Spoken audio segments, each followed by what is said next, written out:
Pois bem, pessoal, vamos continuar aqui com o curso de análise tensorial. Agora nós vamos definir o que seria delta de Kronecker, tudo bem?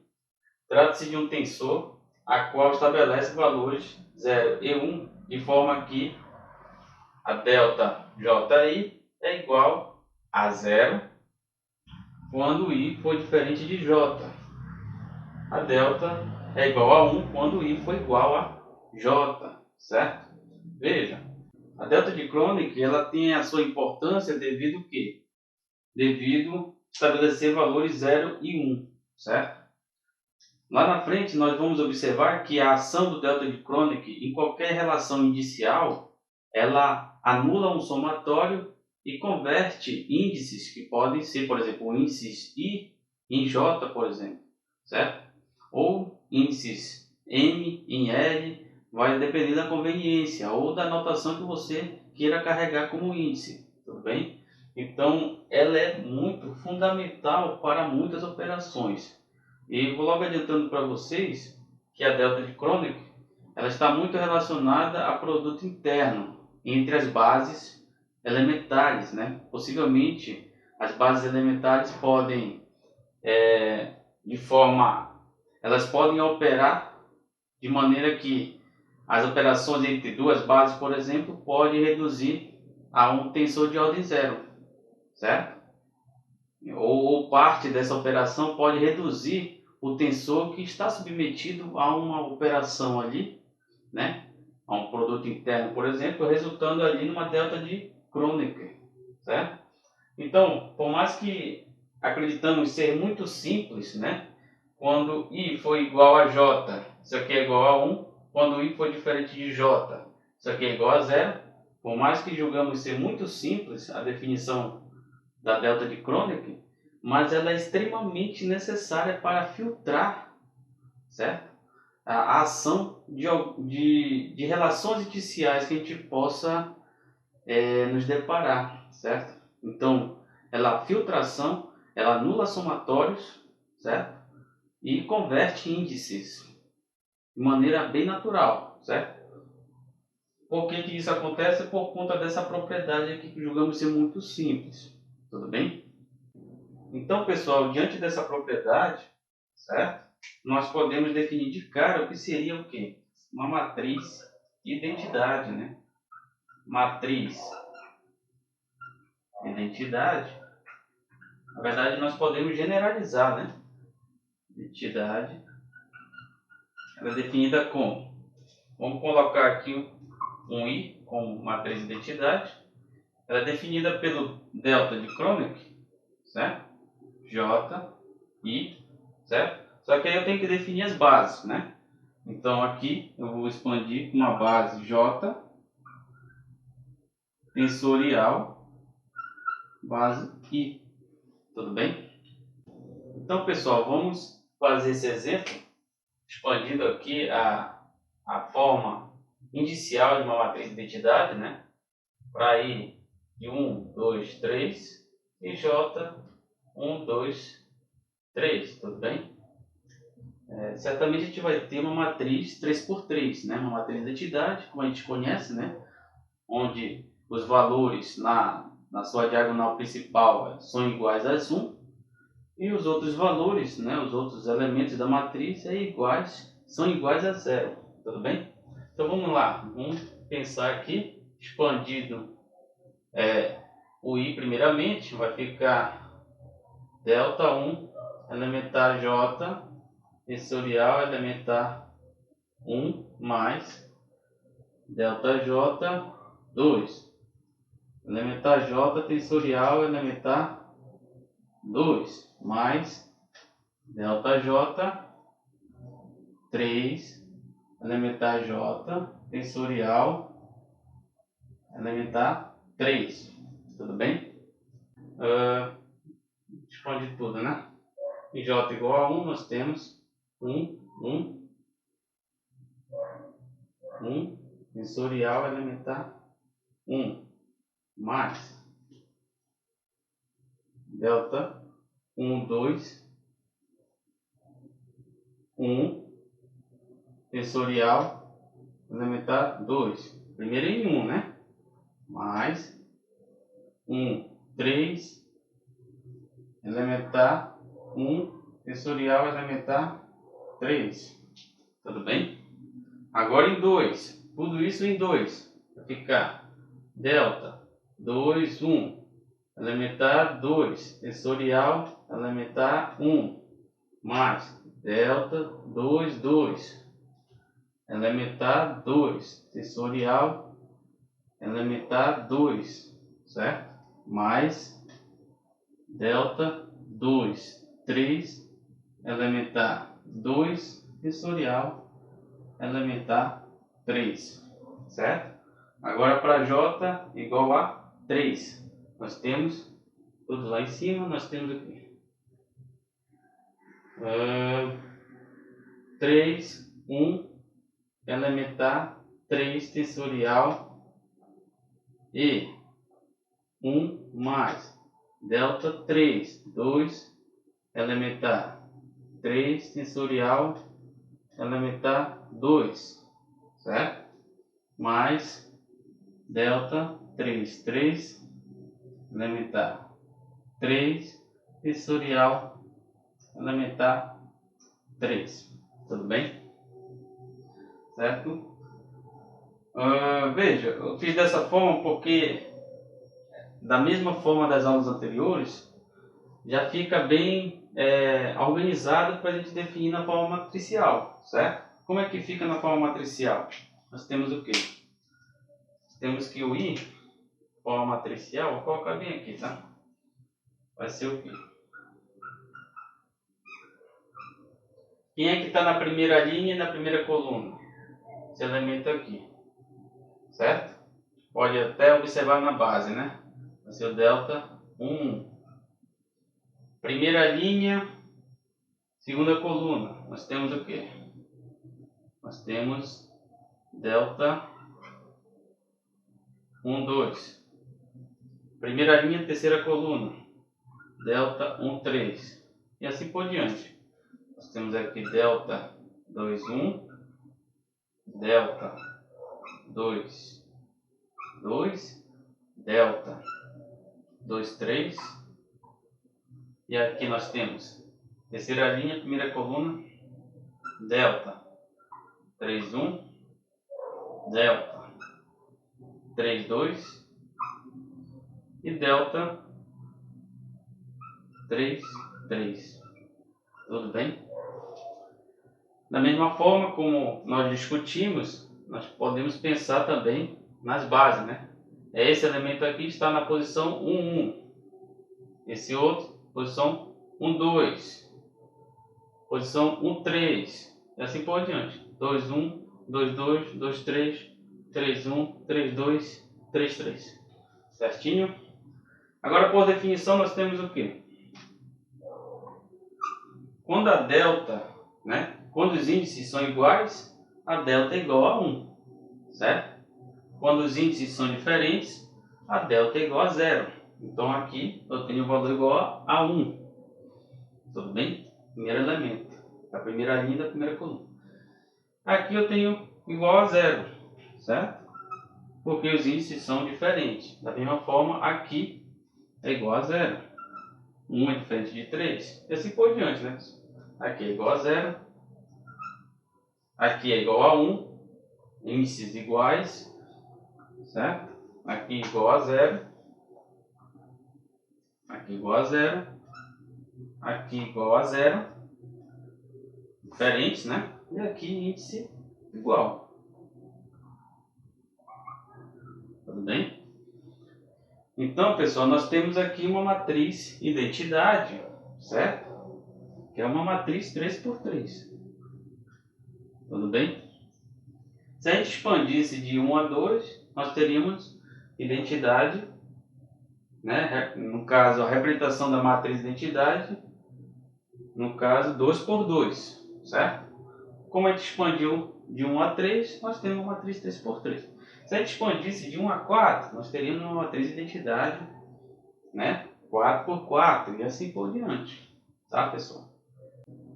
Pessoal, vamos agora fazer um exemplo bem mais simples, certo?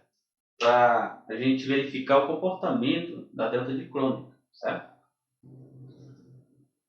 Vamos pensar em componentes bem simples, né? Vamos pensar, eu tenho um AI BJ, certo? Um AI BJ, aí eu vou atuar uma delta aqui, a delta Kronecker, certo?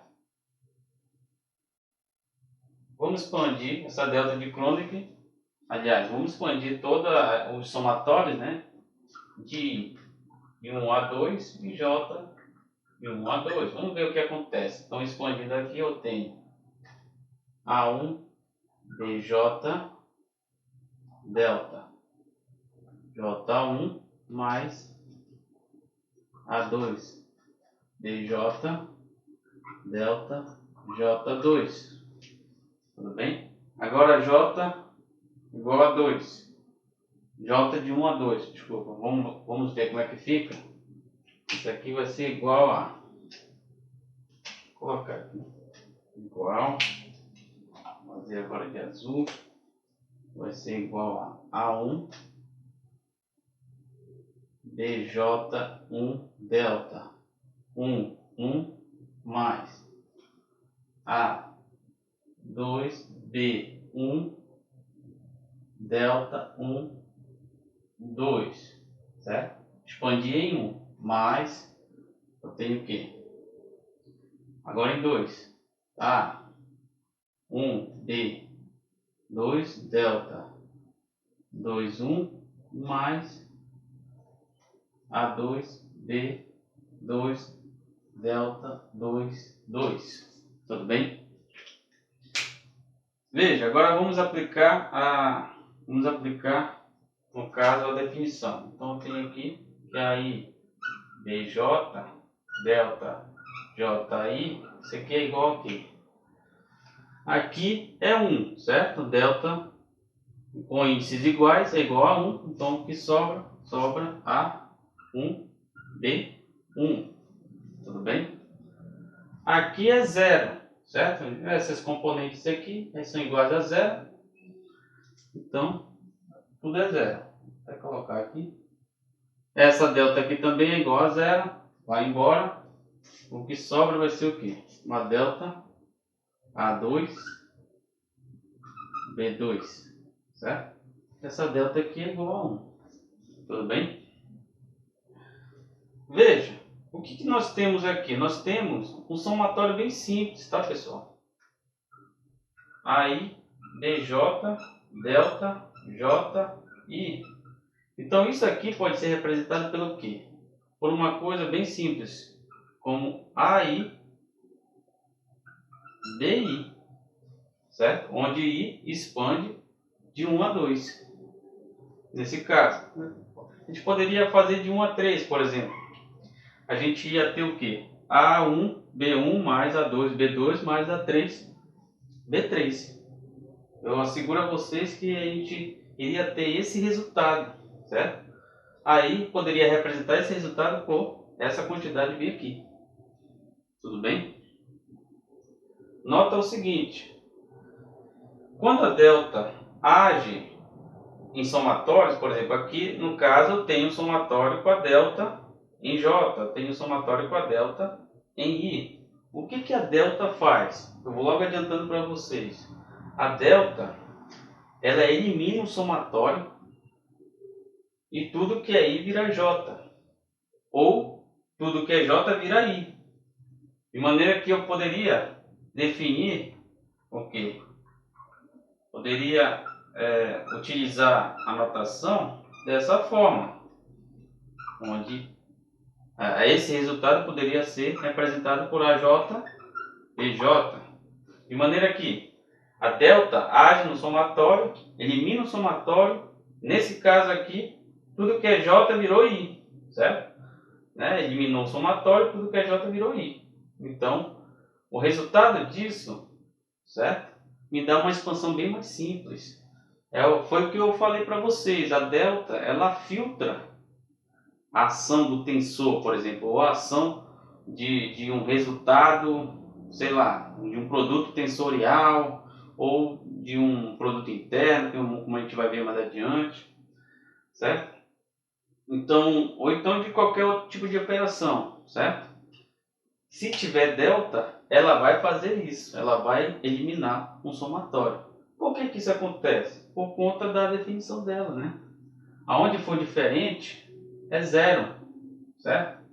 Então, ela vai sempre eliminar um somatório por conta disso. Tudo bem? Então, é isso que eu queria mostrar para vocês, o quanto que ela é importante, certo?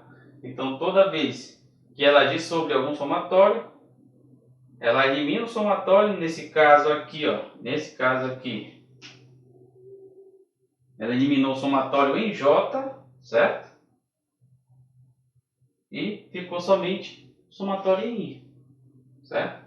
Elimina o somatório, tudo que é J, no caso B, virou I, tudo bem? Aqui também da mesma forma, eu posso utilizar qualquer notação, né? Importante que esses índices sejam iguais, né? E estejam aqui no outro lado da equação. Lembrando que os índices, eles têm um balanço, né?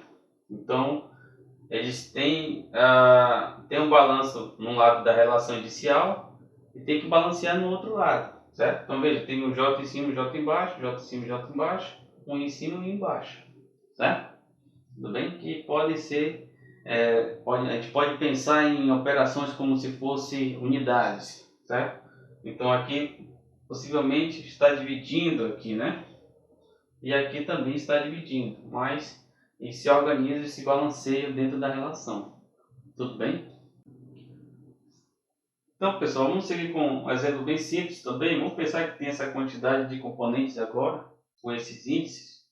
Aí, agiu sobre esses índices, sobre essa quantidade inicial, uma delta, por exemplo, uma delta IK,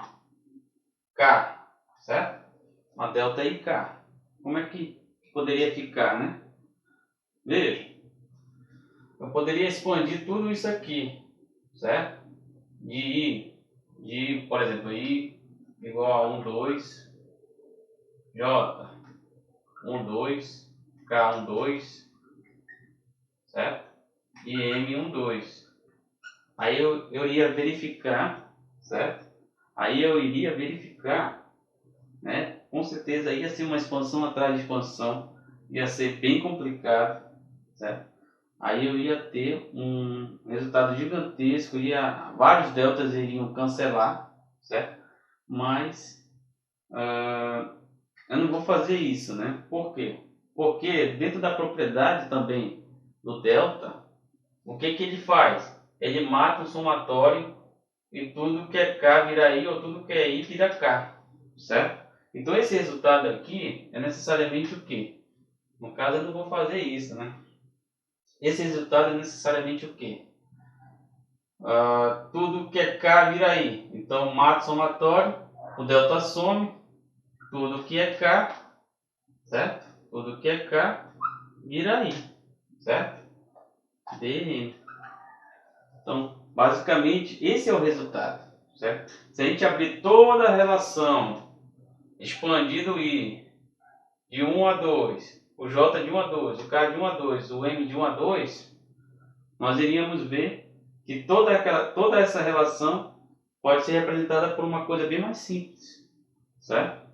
Aí não seria necessário, né, expandir todos esses índices, porque eu já conheço o comportamento da delta, certo? Da delta de Kronecker. Elas eliminam o somatório e tudo que é I vira J, ou tudo, nesse caso tudo que é K vira I, ou tudo que é I vira K, certo? Tudo bem? Aí eu poderia simplesmente pegar, em vez de expandir esse resultado, eu iria expandir esse aqui, que é muito mais simples, certo? Veja o quanto que a delta ela nos ajuda no que diz respeito os resultados de notações iniciais, certo? Porque basicamente ela faz isso, tá? Só voltando ao exemplo anterior, lá com a matriz de identidade, né? Lembrando que a matriz de identidade é o quê? Representada por uma delta JI, por exemplo, elementar J, tensorial, elementar I, tudo bem? Uma vez que eu conheço o comportamento da delta sobre os índices, então o que vai acontecer aqui? A delta, vai eliminar um somatório. Veja, aqui tem 2. Então ela vai eliminar um somatório. Tudo que é I vira J, ou tudo que é J vira I. Certo? Então no caso aqui, tudo que é J vira I. Eu posso dizer assim, certo? Então vai ficar I tensorial elementar I. Tudo bem? Esse é o resultado. Certo? Então, veja, aqui eu deveria expandir o I, tomando o exemplo anterior, o I de 1 a 3, certo? E também expandir o J de 1 a 3. Tudo bem? Aqui eu só vou expandir o quê? Somente o I de 1 a 3. Então, veja, ficou muito mais simples para mim, certo? Então, veja o quanto que é importante essa propriedade da delta de Kroneck. Uma vez que ela aparece na relação inicial, você sempre pode fazer isso aqui, tá? Pode sempre anular um somatório e converter os índices. Nesse caso, tudo que é J virou I. Tudo bem? Então veja, do contrário que nós fizemos lá no vídeo anterior, agora eu vou expandir isso aqui. Isso aqui vai ficar como? Vou fazer aqui, ó. Vai ficar elementar 1 tensorial elementar 1 mais elementar 2 tensorial elementar 2 mais elementar 3 tensorial elementar 3. Tudo bem? Veja, o que está à frente de todas as bases é um valor igual a 1, certo? E o que é que eu tenho aqui? Se eu expandir de 1 a 3, eu vou ter uma matriz 3 por 3, certo? Eu tenho que ter uma matriz 3 por 3. Então, todos as outras bases, a componente é igual a 0, né? No caso, o elemento matricial é igual a 0. Então, eu só tenho elemento na posição 1, 1, que é igual a 1, na posição 2, 2, na posição 3, 3. E é exatamente a diagonal principal da matriz. O restante, tudo igual a 0. Tudo igual a 0. Ó, 0, 0, 0. Pronto. Construir rapidamente a minha matriz de identidade. Tudo bem? Então, uma matriz 3 por 3. Então, só reforçando, veja o quanto é necessário aprender, certo, a lidar com o comportamento da delta de Kroneck, que ela tem essa propriedade principal, que é justamente de quê? De anular um dos somatórios e converter índices. Então, no caso aqui, anulou o somatório em J, certo? E tudo que é J virou I. Tudo bem? Então, nesse caso aqui, da mesma forma, anulou o somatório, né? No caso que havia um somatório aqui, possivelmente, certo? Tudo que é I, nesse caso aqui, ó, somatório em K, somatório em I, então anulou o somatório, tudo que é K virou I, certo? Então esse K aqui, esse K virou I, e o delta sumiu, tudo bem? Então, essa propriedade é fundamental para que a gente possa desenvolver várias relações que supostamente poderão aparecer no nosso curso. Tudo bem?